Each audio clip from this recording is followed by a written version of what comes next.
하나님 감사합니다. 추워진 날씨 속에서도 수요예배 후에 이 늦은 시간에도 우리의 발걸음을 이곳으로 인도해 주시고 또 성경적 교회가 무엇인지 함께 고민하고 알아갈 수 있도록 은혜 내려주시니 감사합니다. 이것을 배움으로 말미암아 우리가 어떤 동산교회를 세워나가야 될지 또 기도하고 배워나가는 귀한 시간 되게 하여 주옵소서. 또 한 해 동안 지켜주시니 감사합니다. 오늘 이렇게 마지막 시간을 맞이하였습니다. 하나님께서 이 달려온 시간까지 또 우리들의 마음을 지켜주시고 또 인도해 주시고 우리의 마음을 이곳으로 모으게 하여 주신 은혜도 감사합니다. 또 함께 공부한 하나님의 백성들 마음속에 이러한 성경적 교회가 어떤 것인지 잘 깨달아 은혜 받고 또 앞으로 이런 동산교회를 위해서 기도하는 우리 모두가 되게 하여 주옵소서. 이 시간도 성령께서 은혜 내려주실 줄 믿사오며 예수님의 이름으로 기도하옵나이다. 아멘. 자, 우리 교회는 어떤 곳인가? 사실 이거 15과는요, 앞에 내용 전체 이제 점검하는 겁니다. 그래서 한번 보고, 우리 교회, 우리 동산교회는 또 어떤 교회가 돼야 될 것인가? 이것도 함께 고민해 보면서, 가는 것이죠. 여러분, 제가 이제 동산교회 오면서, 과연 나를 통하여서 만들어질 수 있는 동산교회, 하나님이 나를 이곳에 보내어서 어떤 교회를 만드시길 원하실까라고 고민을 많이 하게 돼요. 대부분의 목회자들이 다 그렇습니다. 교회를 개척하든 청빙을 받아서 가든 그 교회를 섬기는 목회자는요, 늘 그 고민이에요. 어떤 교회를 세워야 될 것인가? 하나님이 기뻐하시는 교회는 어떤 교회일까? 이 고민을 가지고 자신이 그동안 쌓아온 지식과 경험을 토대로 교회를 세워나가는 것이지요. 그런데 아무리 지식과 경험이 많아도요, 성경에서 말씀하시는 대로 가야 합니다. 그러니까 이런 성경적 교회론 같은 공부가 좀 필요한 것이고, 그렇게 잘 하라고 우리 믿음의 선배들이 좋은 책들, 그러니까 이 성경을 근거해서 책들을 또 많이 만들어 놨죠. 그래서 우리가 배우는 이 책은 그래도 이 교회론에 관해서 상당히 좋은 내용들을 알려주고 있습니다. 자, 제가 지난주 약속한 게 있어요. 오늘 한국에서 유명한 쌍화차 한차 명인이 만든 차를 나눠드리겠다 했는데 우리 집사람이 지금 나눠주고 있습니다. 한 잔씩 받으시고 주문을 해서 이렇게 하는 뭐 그런 건데 맛있게 드시고 추운 날이니까 수업하는 중에 받으시기를 바랍니다. 저희 집사람이 대접하는 겁니다. 우리 공부하시는 분들 너무 귀하다고 꼭 대접하고 싶다고. 자, 그러면 진도 나가겠습니다. 자, 보시면 179페이지 보시면 모든 교회는 다 우리 주님의 교회입니다. 그러므로 모든 교회는 우리 주 예수 그리스도의 모든 영광과 충만으로 가득합니다. 이렇게 되어 있죠. 여기 보면 영광과 충만, 그러니까 하나님의 영광 그리고 하나님으로 가득 찬 하나님의 속성이 충만한 그러한 교회라는 것이지요. 고맙습니다. 자, 그래서 이것은 단순히 추상적인 선언이 아닙니다. 참된 교회에는 어느 교회도 예외 없이 반드시 나타나는 진리입니다. 그래서 그리스도의 모든 영광, 충만이 교회에서 나타나야 돼요. 그래서 우리가 교회가 뭘 하든 그 모든 것을 통하여서 그리스도의 영광이 드러나게 해야 한다는 것이죠. 참된 교회는 어느 교회도 예외 없이 반드시 나타나는 진리. 즉 이것은 각 지역에 흩어져 있는 모든 지역 교회에서 실제로 나타나는 것입니다. 우리 모두는 어떤 특정한 곳에 위치한 지역교회를 다닙니다. 여러분, 우리도 지역교회죠. 전농 이동에 위치한 지역교회입니다. 동산교회. 다른 신자들과 합하여 어떤 특정한 교회를 이룹니다. 우리 동산교회죠. 어떤 경우에는 자신이 섬기는 교회가 외형상 작고 초라할 수도 있습니다. 그러나 여기서 우리가 명심해야 할 것은 교회의 영광과 충만은 외형과 아무 상관이 없다는 사실입니다. 그래서 여러분, 큰 교회든 작은 교회든 우리 교회 같이 중소형 혹은 중대형이라고 표현하기 좀 그렇지만 중소형 정도 되는 100명에서 200명 되는 사이 교회, 아니면 100명 이하가 되는 교회, 50명 이하의 개척교회라든지 이런 교회들을 볼 때 여러분 그 규모를 통하여서 교회를 평가하는 것은 굉장히 위험합니다. 이게 왜 그러냐 하면 규모에 의한 평가는 경제적인 평가예요. 이걸 실용주의적 관점이라고 하는데, 교회는 이런 숫자에 의해서 판단되어지고 그 교회가 얼마의 헌금을 하고 어떤 부류의 사람들이 다니고 또 어떠한 위치에 처해 있고 또 뭐 어떤 학식을 가진 사람들이 모이느냐, 이게 중요한 게 아니라는 것이죠. 외형과는 아무런 상관이 없다라는 것이에요. 그래서 이런 걸 좀 생각하고, 아니 머리 대신 주님께 더 나아가 교회가 무엇인지 알아 더욱 온전한 교회를 이루려 한다면 그 교회는 더 교회됨의 복을 풍성히 누릴 수 있습니다. 지금 우리 양 목사님이 그 요한계시록에 나오는 7교회를 막 하고 있어요. 제가 굉장히 은혜를 많이 받아요. 그러니까 다양한 교회들을 소개하면서 그 각 교회들 속에서 장점과 단점이 드러나는데, 그러한 온전한 교회를 위해서 성경은 우리에게 끊임없이 교회는 이런 것이라는 것을 가르쳐주고 있다는 것이죠. 그래서 우리 더 온전한 교회를 이루려고 이 성경을 통해서 많이 살펴볼 필요가 있습니다. 그런데 요한계시록의 7교회를 설명할 때에 교회의 규모를 이야기하지 않아요. 교회의 외형을 이야기하지 않습니다. 항상 거기에는 진리와의 관점, 진리를 수호하고 영혼을 구원하는 그 관점이 교회를 평가하는 기준이 되는 것입니다. 자, 그 교회는 더 교회됨의 복을 풍성히 누릴 수 있습니다. 교회는 그 외형이 어떠하든지 간에 주님의 교회, 주님의 몸된 교회죠. 주님의 몸된 교회이기 때문입니다. 이 표현 주님의 교회라는 것은 이 소유격도 되는데, 주님이 주인이신, 예수님이 주인이신 교회. 어떤 교회는요, 목사님이 자기가 교회 세웠으니까 자기 거라고 생각해요. 자기 마음대로 막 하는데, 저 봤다니까요. 이게 좀 위험하신데, 저러면 안 되실 텐데, 이런 생각할 때도 좀 많이 있어요. 그래서 내가 여기를 했는데, 내가 전대산을 걸고 막 했는데, 너희가 뭔데, 뭐 이렇게 하면서 이제 많은 문제들이 발생하는데, 이 개념이 상당히 중요하다. 주님의 몸된 교회, 주님의 소유된 교회. 주님이 핏값으로 사신 교회죠. 그래서 이제부터 주님이 세우시고 주님의 영광과 충만이 가득한 우리 교회에 대해서 알아보고자 합니다. 인도자나 교회 안내서 등을 참고하여 우리 교회는 어떻게 주님의 교회로 서 있는지 살펴보겠습니다. 말씀과 복음이 중심인 우리 교회. 에베소서 2장 20절 같이 읽어보겠습니다. 시작. 너희는 사도들과 선지자들의 터 위에 세우심을 입은 자라. 그리스도 예수께서 친히 모퉁이 돌이 되셨느니라. 아멘. 자, 밑에 보면 교회는 사도와 선지자의 터 위에 서 있습니다. 사도와 선지자의 터. 비유예요. 이제 건물을 지을 때 터가 있어야 될 거 아닙니까? 그죠? 근데 사도와 선지자의 터, 즉 하나님의 말씀과 예수 십자가 복음이 있어야 비로소 교회라고 할 수 있습니다. 여러분, 사도와 선지자는요, 성경을 기록한 사람들이에요. 그러니까 이 터 위에 있다는 것은 성경의 터 위에, 하나님의 말씀의 터 위에 교회가 세워져 있습니다. 자, 그러므로 교회는 항상 하나님의 말씀에 순종하며 그렇지 않은 부분이 있는지 스스로 점검을 해야 합니다. 그렇기에 교회의 회원이 되고자 한다면 예수 십자가 복음을 믿고 그것을 자기 신앙으로 고백해야 합니다. 여기 회원이라는 표현이 나오는데, 일반적으로 교회의 정회원은 세례교인을 의미합니다. 그래서 여러분 투표하고 뭐 이렇게 공동의회하고 할 때 세례교인 이상이 있죠. 세례교인 이상이 하게 됩니다. 그리고 세례를 받아야 정식 회원으로서 봉사도 할 수 있어요. 물론 그 전에 이제 뭐 보조교사라든지 보조로 뭘 할 수 있지만, 그러나 정식으로 이 사람은 우리 교회 정회원입니다 라는 것은 세례를 받았느냐가 굉장히 중요한 의미가 있지요. 신앙을 고백함으로 세례를 받거나 세례 증서를 제출하고 교회에 속하였다고 등록을 하면 교회 회원이 됩니다. 이렇게 되어 있죠. 그죠? 여기 나오는, 그래서 세례가 중요합니다. 세례. 또한 교회의 회원은 항상 하나님의 말씀을 배우고 순종해야 합니다. 그래서 세례교회는 세례 안 받은 사람하고 세례교회는 차이가 있어요. 세례를 받았다는 게 정식 회원이 됐다는 겁니다. 정회원.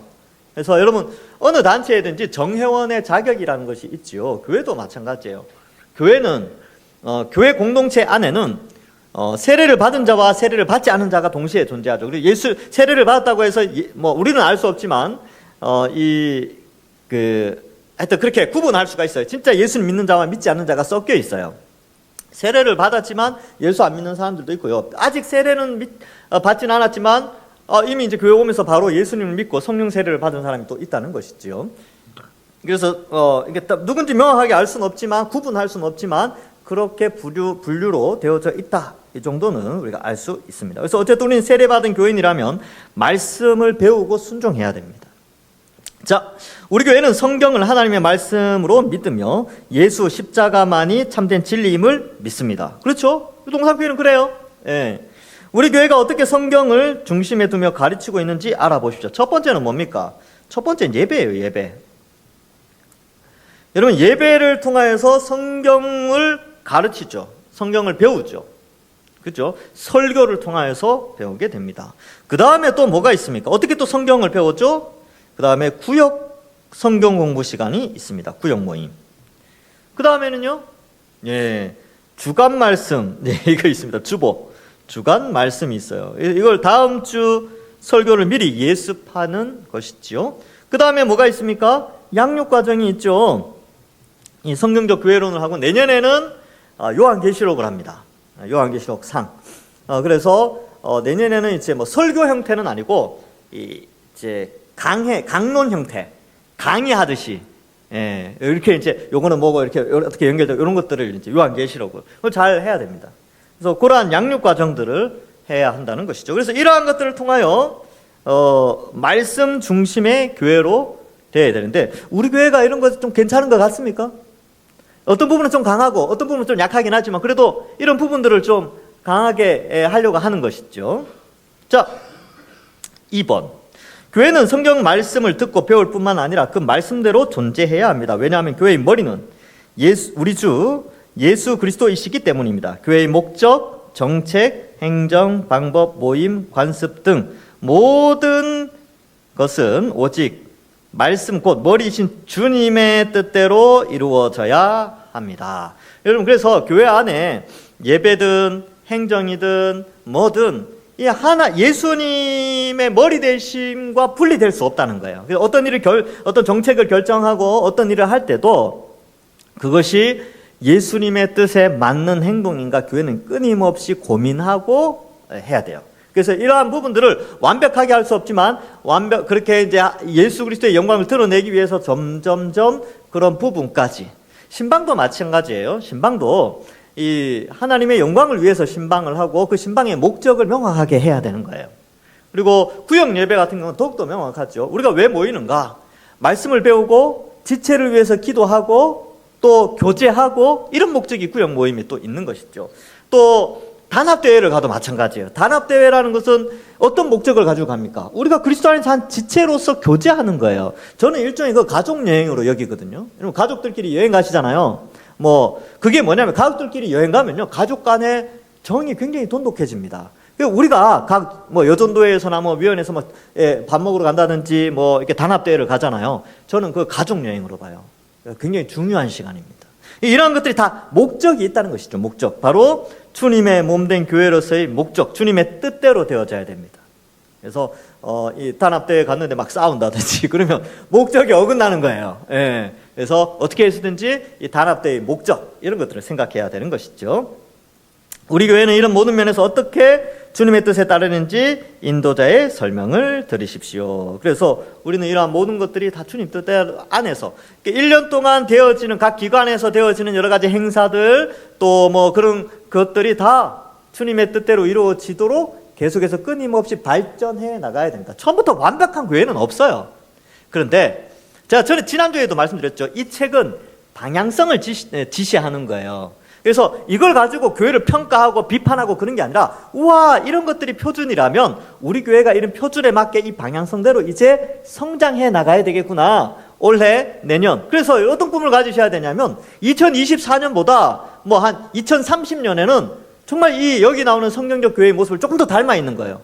2035년에는 조금 더 성경적 교회로 성장해 있고 이런 식으로 시간이 지나면서 점점 성경적 교회로 성장해 나가면서, 야, 우리 교회가 이렇게 많이 컸구나, 이렇게 많이 자라왔구나, 그러면서 자신을 돌아보면서 나도 여기에 끼어서 이만큼 자라왔구나 라고 우리가 이제 발전하는 것이죠. 그러니까 이 공부하는 목적이 거기에 있어요. 그래서 방향을 지시해주고 우리의 형편을 돌아보면서 이 방향대로 걸어가다 보면 우리가 성장해 나가는 것이죠. 이걸 보면서 우리 교회는 왜 이래? 이걸 비판하라는 게 아니에요. 세상에 완전한 교회는 없습니다. 없어요. 여러분들이 생각하는 완전한 교회는 없어요. 그래서 완전한 교회로 성장해 가는 것이죠. 그 각 교회의 상황에 따라서, 그렇죠? 그리고 시대의 형편에 따라서 그렇습니다. 에베소서 1장 22절, 또 만물이 그의 발 아래 복종하게 하시고 그를 만물 위에 교회의 머리로 삼으셨느니라. 자, 만물을 그의 발 아래 복종하게 하시죠. 예수님의 발 아래에 만물이 통치되고 있다는 것이에요. 그런데 몸이 누구냐면 몸이 교회라는 거예요. 교회 머리 대신 예수님이 교회를 통하여 발 아래에 있는 세상을 통치하시죠. 말씀을 수호하고 또 영혼을 구원하는 이 일로 예수님이 통치하고 계십니다. 자, 3번. 전체로서의 교회뿐만 아니라 모든 교인들도 각각 하나님의 말씀을 중심에 두고 살아야 합니다. 모든 교인들은 날마다 말씀을 읽고 연구할 뿐만 아니라 깊이 묵상하여 그 말씀에 순종하며 살아야 합니다. 그래서 읽는 것, 그다음에 연구하는 것은 제가 이제 그 주간 말씀을 일단 연구로 봤어요. 성경을 이렇게 볼 수 있겠구나. 문단을 나누고 정리해서 이제 중심 사상을 하고 또 내가 본 거기에서 좀 정리할 수 있는 알게 된 사실은 무엇인지 반추하는. 그래서 나중에 적용을 하죠.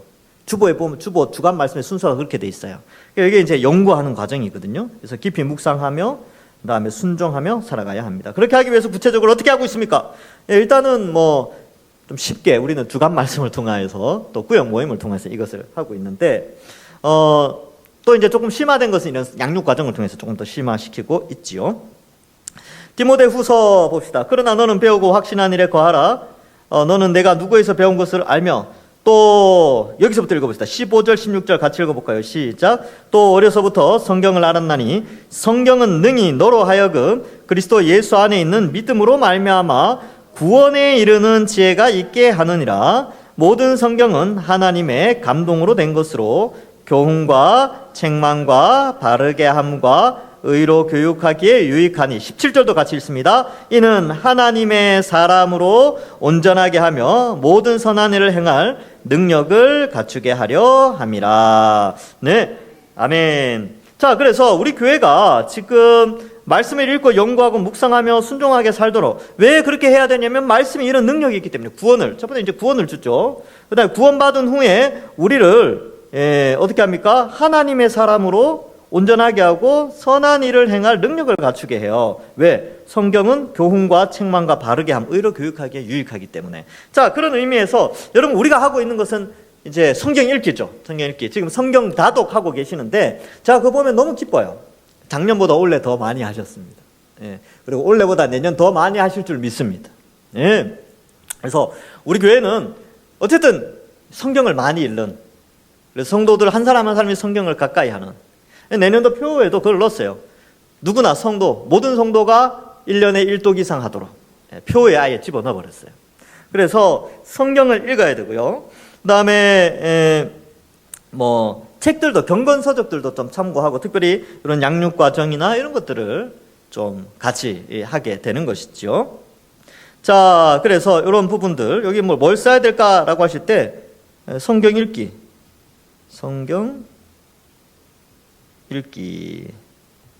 자, 구체적으로 어떻게 하고 있습니까? 이렇게 성경 읽죠? 그 다음에 앞에서 예배 이런 건 다 했으니까 또 뭐가 있을까요? 하여튼 그런 것들.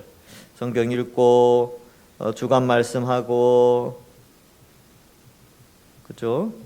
양육 과정 거치고 그런 것들, 예배와 이런 것들은 다 앞에서 이미 했으니까 기본적으로 특별히 우리 교회만의 어떤 모습은 이런 것들이 되지 않을까.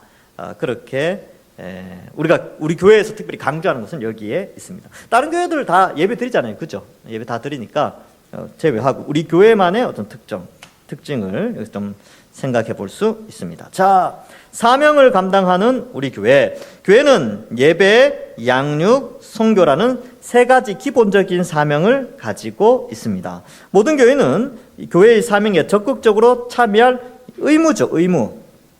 의무예요. 예배는 의무입니다. 이 구원받은 자로서 하나님께 구원 은혜에 감사하면서 예배 드리는 것은 의무지 선택이 아니에요.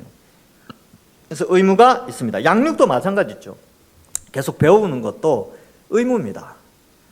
그리고 선교, 영혼 구원하는 일에 힘쓰는 것도 의무예요.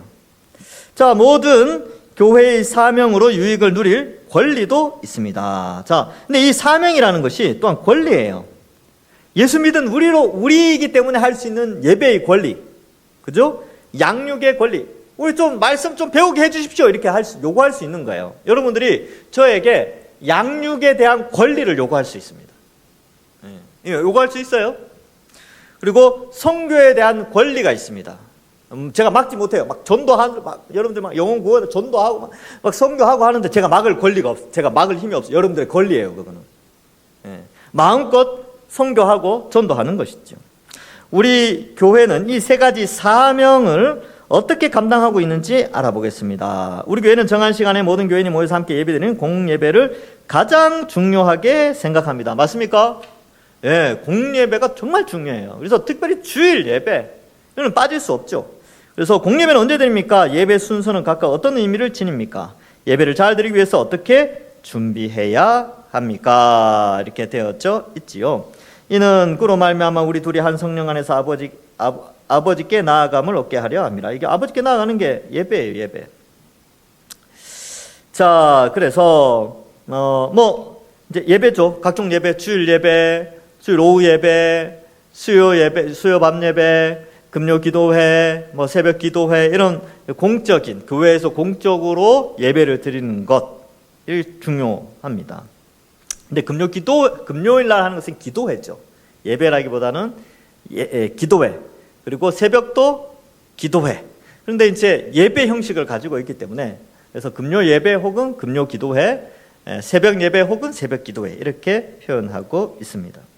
그래서 예배는 묵도, 찬송, 대표기도, 헌금, 광고, 찬양대, 설교, 축도, 이러한 것들로 구성되어져 있습니다. 자, 2번. 우리 교회는 교회에 속한 모든 사람들의 양육을 위해 양육 과정을 가지고 있습니다. 교회 안내서나 인도자의 설명을 참고하여 어떤 양육 과정이 있는지 말해 보십시오. 또한 어떤 양육 과정에서 훈련을 받아야 할지도 생각해 보십시오. 이렇게 되어져 있지요. 여러분, 우리 교회에서 양육 과정이 있어요. 양육 과정. 그런데 전도지에 보면 나와 있고, 제가 이제 이 교회 이렇게 전도용 선물, 그리고 새 가족이 오면 이 휴지를 드리는데, 여기 보면 6년 계획 양육 과정이 있습니다. 제가 읽어 드릴게요.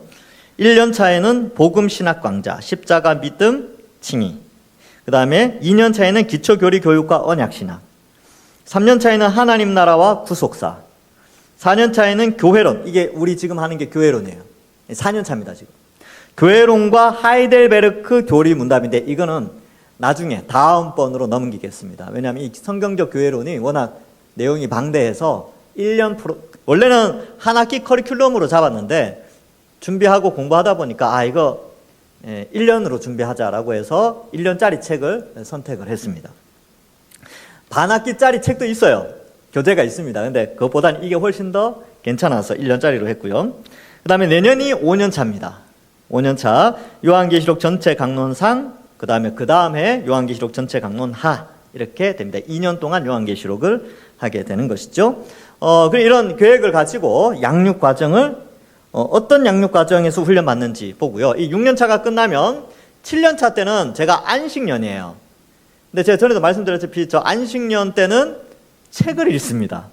근데 저만 읽는 게 아니고 여러분들하고 같이. 그래서 안식년 우리가 같이 독서 모임을 하는데 이미 책도 다 정해놨어요. 근데 좀 어려운 책을 정했습니다. 그래서 어려운 책을 정해서 그때는 책을 제가 이제 여기에 왜 안 넣냐면 어떤 책을 고를까 고민을 많이 했거든요. 그래서 올해 초에 좀 결정을 했어요. 그러면 7년 차에는 이 책을 읽어서 책 나눔을 좀 해야 되겠다. 그렇게 좀 생각을 했습니다. 그게 안식년이에요. 책 보는 거. 자, 그 다음 보겠습니다.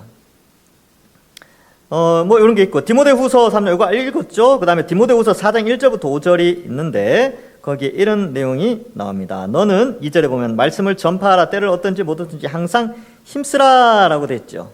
범사에 오래 참음과 가르침으로 경책하며 경계하며. 근데 여기 중요한 게요, 힘을 써야 돼. 말씀을 가르치고 배우는 데는 힘 써야 됩니다. 여러분 여기 나오는 게 힘들었죠? 왜냐하면 여러 가지 갈등이 있잖아요. TV도 보고 싶고 집에서 쉬고 싶고. 그런데 여기 나온다는 것은 힘을 써서 나온 거예요. 가르치는 자도 마찬가지고 배우는 자도 힘을 써야 됩니다. 그리고 호세아도 그러잖아요. 여호와를 알라, 힘써 여호와를 알라. 원래 하나님 말씀 배우는 거 힘들어요.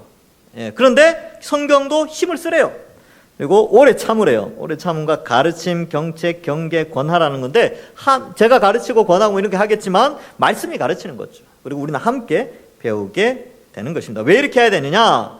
때가 이르면 바른 교훈을 받지 않고 귀가 가려워 자기의 사역을 따를 스승을 많이 두고. 그래서 여러분, 사람들이 메시지를 찾아다닙니다. 자기에게 속이 시원하게 해주는 메시지들, 자기가 원하는 메시지를 들으러 다녀요. 그래서 이제 그런 것들이 있죠.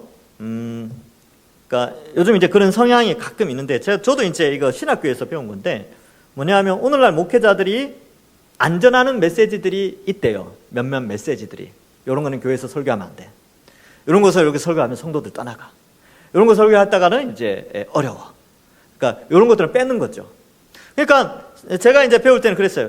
성경 한 권을 정해서 쭉 강해 설교를 하는 것이 말씀을 빼거나 더하거나 하지 않고 그냥 있는 그대로 전달할 수 있는 좋은 방법이라고 저는 배웠습니다.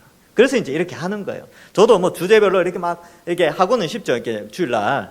근데 그렇게 하면 어떠냐면, 말씀 배울 때 요거 요렇게 하면 성도들이 좋아하겠지. 요런 메시지는 또 괜찮겠지. 그런 것만 이제 찾는단 말이죠. 근데 성경을 제가 이제 가르치다 보면 어떻습니까? 마태복음 하다 보면 여러분들 마음에 걸리는 것들 꽤 많거든요.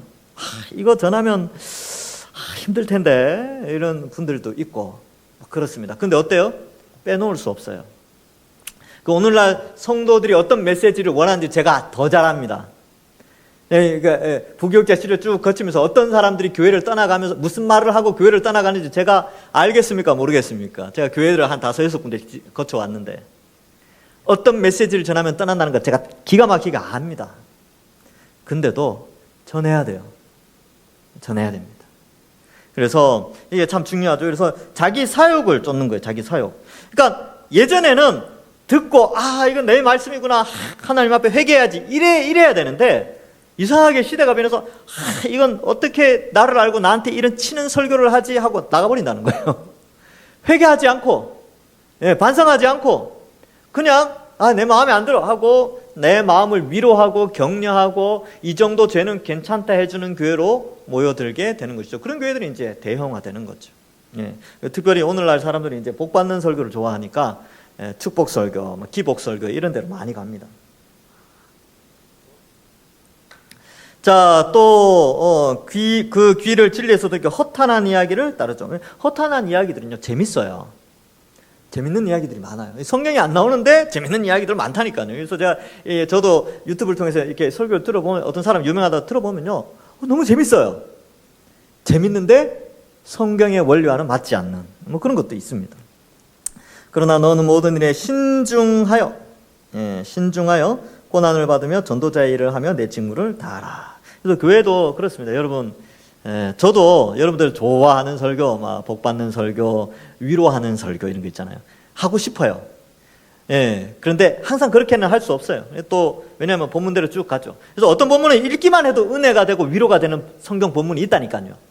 근데 또 어떤 본문은 이걸 읽으면 성도들이 오늘 아멘 소리가 많이 없겠구나 이런 게 있어요. 또 어떤 설교는 이것도 오늘 이거는 그냥 읽어도 아멘이 그냥 입에서 나오겠구나 이런 것도 있습니다. 그러나 성도들의 귀에 좋은 사역을 사역을 따를 수 있는 그런 게 아니라 그냥 말씀 자체를 대언하는 그런 것이 필요합니다. 그런 목회자가 필요해요. 제가 이제 설교와 설교자라는 책이 있는데 거기에 이런 내용이 나와요.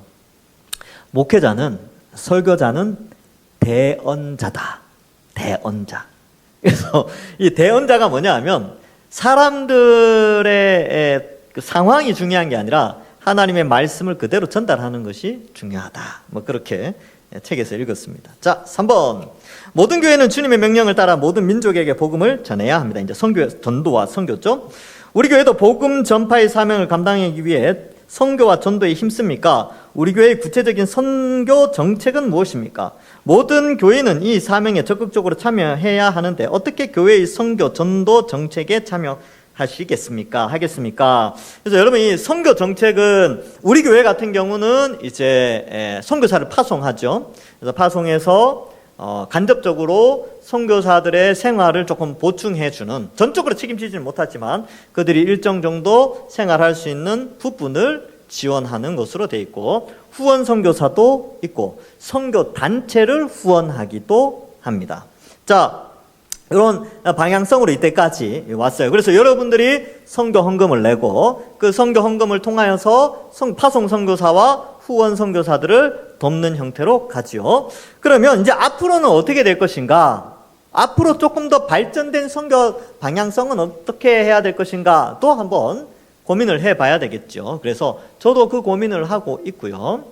그렇습니다. 근데 이제 전도도 마찬가지예요. 지금 코로나가 끝나고 5년 동안 저희가 전도 집회를 한 번도 안 했어요.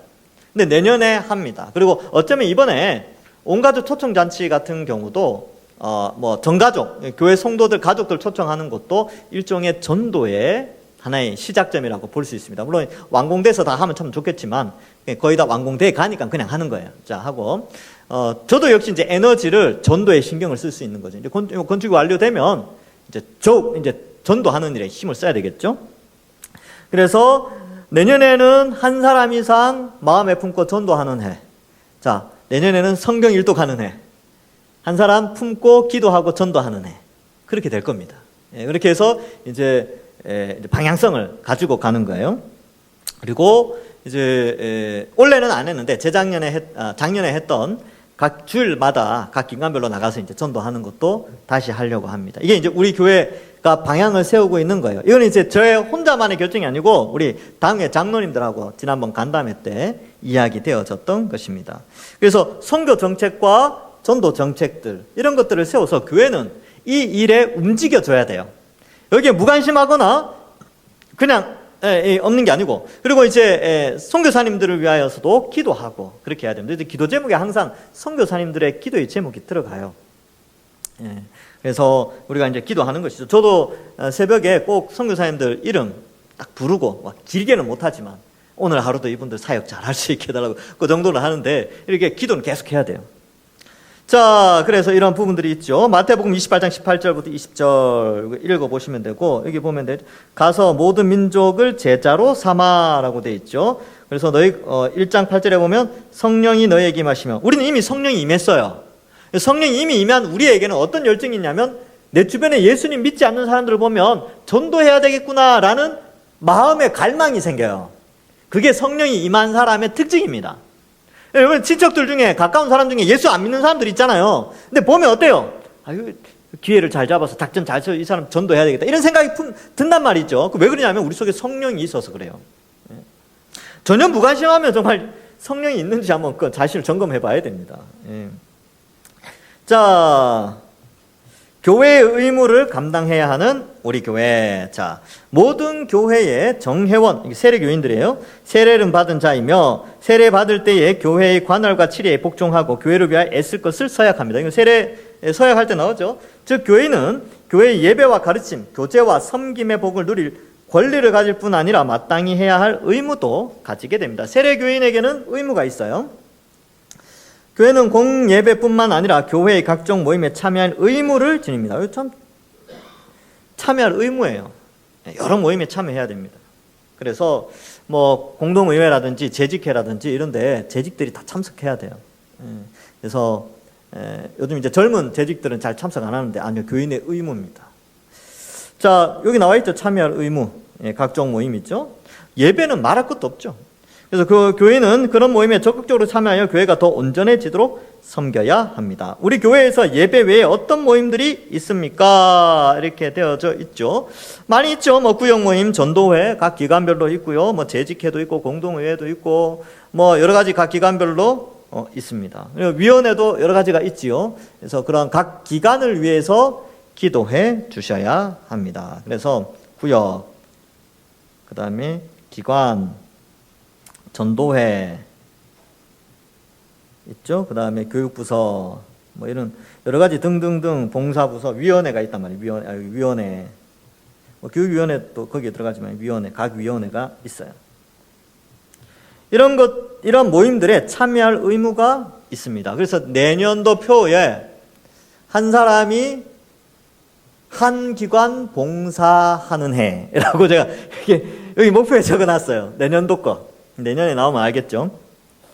그래서 이러한 부분들에 대해서 여러분들이 또 생각해 봐야 돼요. 의무예요. 의무입니다. 그러니까 선택의 개념, 우리는 봉사를 자꾸 선택이라고 생각하는데 의무입니다. 사실은.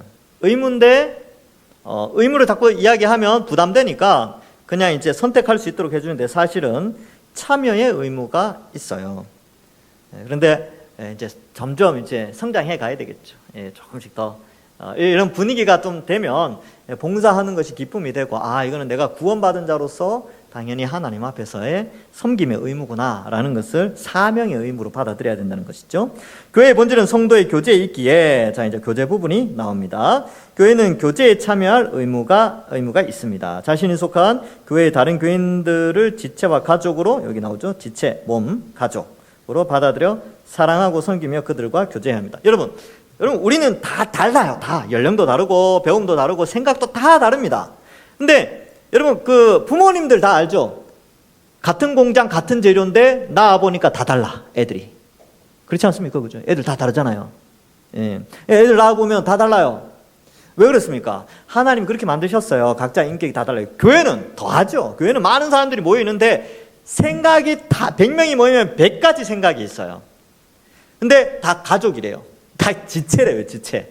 그러면 여기에 움직여지는 원리는 뭐냐면 결국 이 각자 다른 사람들이 그리스도를 머리로 하여 한 몸과 한 가족으로 지내려면 그 중심에 이게 있어야 돼요. 이게 사랑하는 것 그리고 섬기는 게 있어야 됩니다. 이거 없으면 몸이 한 지체가 깨어지고 가족이 해체되어지는 것이죠. 그래서 여러분 사랑의 원리가 정말 중요합니다. 사랑의 원리. 그래서 교회 안에서 갈등이 있을 수 있죠. 누군가 만나서 나랑 안 맞죠. 안 맞는데 어떻게 좋아할 수 있습니까? 그런데 그때마다 예수 그리스도의 십자가 바라보면서 그 사랑의 원리로 그걸 극복해내야 돼요.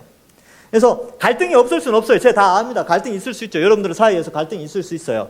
충분히 있을 수 있습니다. 그러면 하루, 이틀, 에베소서에는 해가 지기 전에 이렇게 돼 있어요. 해가 지기 전에 사랑의 원리로 화해해야 합니다. 풀어야 돼요. 넓은 마음을 가져야 되죠. 그래서 이러한 부분이 중요합니다. 그래서 어떤 분들은 그래요. 목사님 괜찮으십니까? 저 괜찮아요. 하루 이틀 지나면 괜찮아집니다. 거울 보고 연습해요. 나는 괜찮다. 나는 무시당해도 괜찮다. 그리고 나는 구원받은 자다 하고 씩 웃어요. 근데 일부러 웃거든요. 웃음이 안 나오는데 웃어요. 근데 그렇게 되면 다음 날은 웃음이 나옵니다. 그래, 나 같은 죄인 구원해 주신 은혜 감사하다. 이 생각이 확 들어서 또 밝아지고 막 그래요. 여러분들도 이런 약간 이렇게 훈련들이 좀 필요합니다. 그래서 이제 어떤 게 있으면 오래 가지지 말고 빨리 푸세요. 부부간에 빨리 푸는, 부부간에 가끔씩 싸우는 것도 필요합니다. 왜요? 싸우고 빨리 풀잖아요. 토요일 날은 풀 거 아닙니까? 적어도 주일까지 그거 갖고 오면 하나님 앞에 죄죠. 그래서 부부간에 다툼이 있더라도 자식 간에 다툼이 있더라도 보통 토요일 날은 많이 풀게 되는데 그러면서 훈련하는 거. 우리 그리스도인들은 세상 사람들하고 다르게 일주일 안에 화해하고 풀고 오히려 여기 나오는 사랑과 섬김을 계속 반복해서 훈련하는 겁니다. 이게 이제 그리스도인이에요.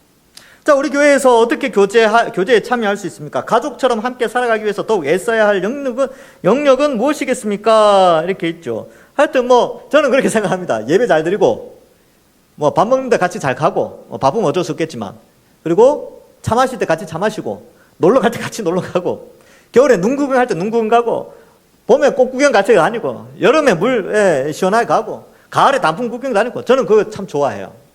제가 바빠서 못 가서 그렇지 같이 가면 이야기도 하고 가족 여행 가는 것 같으니까.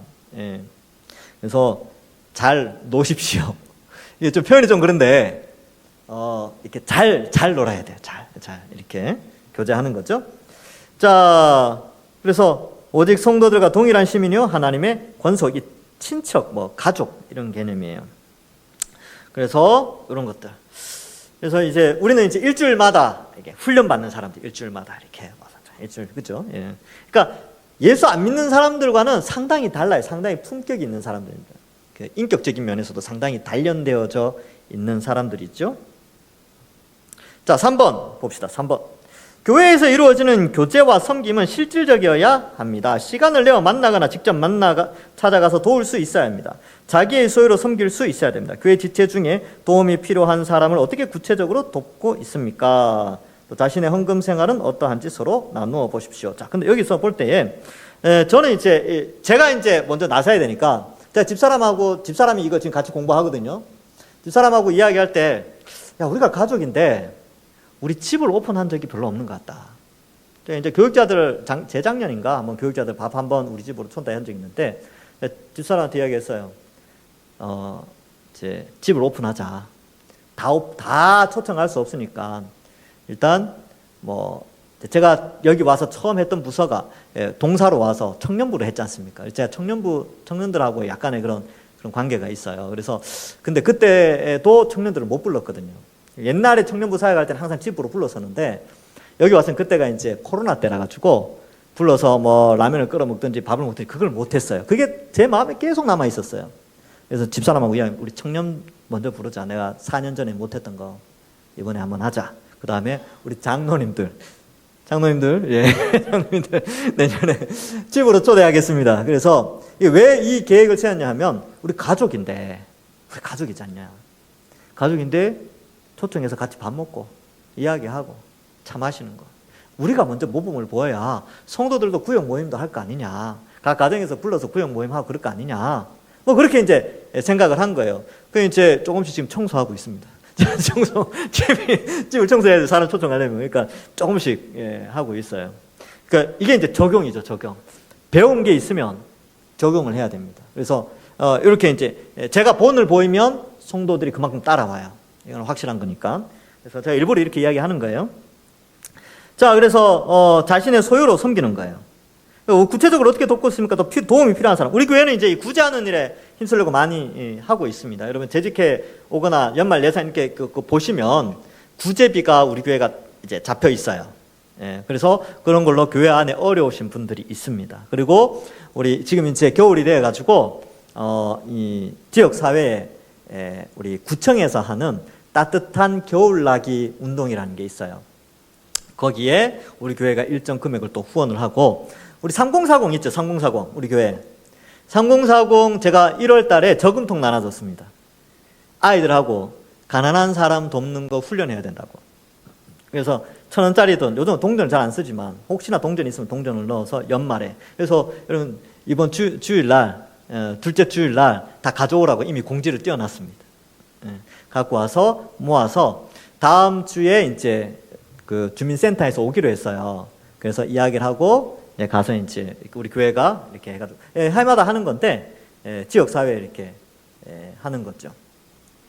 자, 그래서 이런 일을 우리가 하고 여러분들이 내신 헌금으로 교회 안에 어려우신 분들을 우선적으로 하고요. 그 다음에 지역 사회에 많은 돈은 아니지만 또 돕고 가난한 사람들이 있으니까 이렇게 돕고 있다는 사실을 알고요. 헌금 생활은 어떻게 합니까? 헌금 생활. 이러한 부분들, 교회에서 이루어지는 교제와 섬김, 이 섬김의 한 부분으로서 이런 부분도 여기에서 말하고 있지요. 자, 그래서 믿음이 있노라 하고 행함이 없으면 무슨 유익이 있으리요? 라는 거예요. 그래서, 이제 이렇게 하는 게 이제 조금씩 이제 적용을 하는 것이죠. 그래서 뭐 이렇게 뭐 구제에 대한 건데, 뭐 만일 형제나 자매가 헐벗고 일용할 양식이 없는데 너희 중에 누군지 그에 가서 평안히 가라, 덥게 하라, 배부르게 하라, 말만 하면 뭔 쓸모가 있느냐? 행함이 없는 믿음은 그 자체가 죽은 것이라 이렇게 기록하고 있습니다. 그래서 교회가 할 수 있는 형편만큼 하는 거예요. 할 수 있는 대로. 개인도 마찬가지고 무리해서 하는 게 아니고요. 이거는 그래서 도울 수 있는 대로 돕게 되는 것이죠. 그래서 뭐 저도 역시 이제 저희 집사람하고 계속 이야기하는 건데 제가 왜 이야기를 하냐면 자랑하는 게 아닙니다. 왜냐하면 제가 옛날부터 들어왔던 게 뭐냐면 목사가 하는 만큼 성도가 따라온대요. 제 머릿속에 항상 그게 머리에 남아 있어요. 그래서 제가 이제 가족으로서 또 뭐 이런 구제 생활 이런 것들을 자꾸 이야기하는 이유는 여러분들도 그렇게 따라오는 것이 상당히 유익하니까 그렇게 합니다. 그래서 저도 이제 수입의 일정 부분을 이제 가난한 분들을 위해서 이렇게 떼어놨어요. 집사람하고 상의해서 이렇게 딱 떼어놨어요. 그래서 그거를 매달 이제 저 같은 경우는 이제 친구들이나 이렇게 개척 교회들이 많아요. 이게 참 어렵거든요. 그래서 상황 들어보고 제가 개인적으로 이렇게 돕기도 합니다. 자, 그리고 뭐 이제 사회 단체 중에서도 제가 한 군데 또 이렇게 돕고 이렇게 하거든요. 근데 되게 행복해요. 행복합니다. 자, 직분을 귀하게 여기는 우리 교회. 이제 다 끝났어요. 예, 여기가 마지막 부분인데, 빨리 하도록 하겠습니다. 자세한 내용은 집에 가서 읽어보시면 돼요. 자, 디모데전서 3장 1절 같이 읽어볼까요? 시작. 미쁘다 이 말이여 곧 사람이 감독의 직분을 얻으려 함은 선한 일을 사모하는 것이라 함이로다. 예, 여기 감독의 직분, 목사, 뭐 장로 이렇게 되는데 뿐만 아니라 시무집사, 권사도 마찬가지입니다. 어떤 직분을 사모한다는 것은요 정말 귀한 일이에요. 정말 귀한 일. 그리고 어떤 봉사를 하겠다, 직분이 아니라 어떤 봉사의 어떤 뭔가를 하겠다는 것은 정말 귀한 선한 일을 사모하는 것입니다. 성경도 여기서 굉장히 칭찬해요. 이런 봉사하고자 하는 것들. 자, 교회의 머리 되시는 우리 주 예수 그리스도는 교회의 직분자를 선물로 주셔서 교회를 온전하게 하십니다. 목사, 장로는 목자장이신 예수 그리스도를 대신하여 다스리는 직분이며, 집사는 섬김의 종이셨던 예수 그리스도의 본을 받아 봉사하는 직분입니다. 모든 교회는 교회의 직분을 소중히 여기며 직분자들을 존중해야 합니다. 그래서 존중의 의미로 집사님, 권사님, 장로님, 목사님 이렇게 서로 존중해주고 있다는 것이지요. 자, 그래서 뭐 친분이 있을 때야 뭐 이 집사, 김 집사 뭐 이렇게 할 수 있는데, 그러나 근본적으로 이런 그 직분의 호칭을 불러주는 것은 존중하라는 의미가 있습니다. 자, 목사 장로는 교회가 진리에 바로 서고 모든 교인이 진리로 살아가도록 가르치며 다스리는 직분입니다. 앞에서 했습니다. 앞 과에서 저기 보면 있어요. 모든 교회는 목사 장로는 목자장이신 주님이 교회에 주신 선물로 알아 존중하며 그의 다스림에 순종해야 합니다. 이런 목사 장로를 어떻게 대해야 합니까? 어떤 방식으로 존중해야 합니까? 아래 본문을 읽고 말해 보십시오. 이렇게 되어져 있지요. 그래서 여기 보면 이제 뭐 쭉 나오는데요. 뭐 이렇게 이 목사 장로의 자세가 나와요. 그리고 여기 보면 젊은 자들아 이와 같이 장로들에게 순종하고 서로 겸손으로 허리를 동이라 이렇게 표현하고 있지요. 그리고 뭐 이제 겸손하라 이렇게 되어 있습니다. 그러니까 이 목사와 장로는 이 부분에서는 직분을 정말 신중하게 잘 감당해야 된다라는 것을 설명하고, 여기 아래 부분에서는 목사와 장로를 존중해줘야 되고 겸손해라 이렇게 기록하고 있습니다. 그래서 여러분들 잘하고 계세요. 우리 장로님들 또 저와 우리 부교육자들 잘 존중해 주셔서 감사합니다. 자, 그 다음에 여기 보시면 이렇게도 되어 있죠. 잘 다스리는 장로는 배나 존경할 자로 할 때 말씀과 가르침에 수고하는 자들에게는 더욱 그리 할지니라. 여기 이제 성경이 우리에게 가르쳐 주는 것인데, 여러분들 잘 하고 계십니다. 제가 그래서 아주 행복하게 목회 잘하고 있어요. 여러분들이 아주 존중해주고 배나 존경할 자로 여기고 가르치고 수고하는 이들에게 더 그리하고 계시기 때문에 그런 것 같아요. 제가 이제 늘 집사람하고 한 번씩 이런 이야기를, 야, 우리 교인들이 나를 위해서 기도 많이 해주시는 것 같다. 남들은 목회가 힘들지 않냐고 그러는데, 그렇게 많이 힘들지는 않지만, 힘들지만 그 힘든 부분이 너무나 어렵지 않게 잘 넘어가는 것 같아요. 넘어가고 이 영적인 근육도 잘 생기고, 그래서 이건 저희 노력으로 되는 게 아니거든요. 여러분들이 기도하지 않으면 안 되는 부분이에요. 그리고 여러분들이 섬겨주지 않으면 안 되는 부분인데, 그래서 잘 하고 있습니다. 예, 감사하고요. 예, 또 저뿐만 아니라 우리 장로님들 존중해 주셔서 감사합니다. 자, 그 다음 집사는 교회를 통해 임한 하나님 나라의 복을 모든 교인이 충분히 누리도록 섬기는 직분입니다. 여기서 이제 말하는 집사는 안수 집사, 시무 집사를 의미해요. 구제를 통해 교회가 풍성해지기에 교인들은 집사를 존경하고 그들과 함께 힘을 합쳐 교회를 섬겨야 합니다. 집사의 자격과 그들이 받는 복은 어떤 것인지 말해 보십시오. 그래서 여러분 시무 집사든 시무 권사든, 권사는 이제 후대에 생겨났지만 어떤 앞장서서 봉사의 일을 섬기는 자들에 대해서 성경도 그 기준을 정해놓고 있습니다. 거기에 보면 7 집사를 뽑을 때에 어떻게 되어 있냐면 성령이 충만한 사람 이렇게 표현하고 있지요. 그래서 성령이 충만한 사람을 뽑아야 됩니다. 디모데전서 3장 8절에도 집사에 대해서 쭉 이야기하는데 일구이연하지 않고 술에 임박이지 않고 깨끗한 양심, 믿음의 비밀 뭐 이렇게 되어 있고 먼저 시험을 보고 책망할 것이 없으면 집사의 직분을 주게 되는 것이죠. 그래서 여기 보면 충성된 자라야 되고 뭐 쭉 나와요. 여자 집사에 대해서도 이게 어떻게 보면 이제 약간 권사의 느낌이 나죠. 여기는 시무 집사의 그런 말을 여기 이제 시무 집사, 우리로 말하면 시무 집사고 안수 집사죠.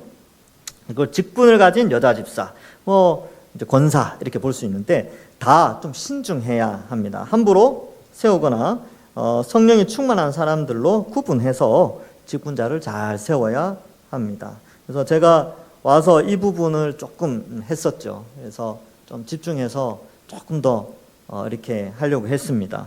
그래서 이것 때문에 좀 어려움이 있을 수도 있었겠지만 성도님들 중에서는 그래도 우리 동산교회가 저력이 있잖아요. 그래서 크게 흔들리지 않고 순종해 주시고 앞에서 당회가 결정한 것들을 존중해 주시는 것들 보면서 야, 우리 동산교회 저력 있다. 얼마든지 하나님이 기뻐하시는 교회로 앞으로 엄청나게 성장할 수 있겠다라는 소망이 저에게 상당히 많이 있었습니다.